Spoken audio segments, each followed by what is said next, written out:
ما آدم‌ها عجیب هستیم. غرورمون باعث می‌گردد تا آرزوانیت‌های دلمون را نادیده گیریم.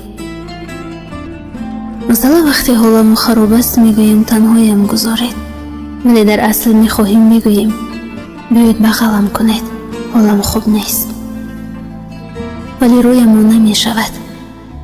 اگر کسی به شما همیگونه گفت که تنهایم گذارید، شما دقیقاً این کار رو نکنید.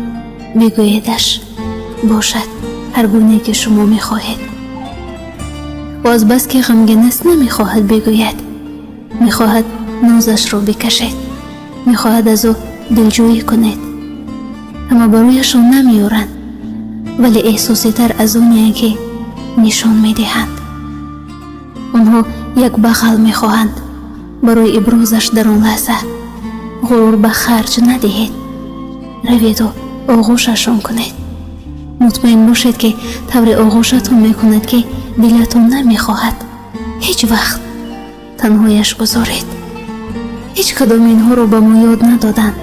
مکتب رو ختم کردیم، دانشگاه رو ختم کردیم، هیچ جایی هیچ استادی نگفت وقتی کسی میگوید تنهایم گذارید، این معنی آن رو دارد که میخواهد بگوید بیایید و سخت آغوشم گیرید.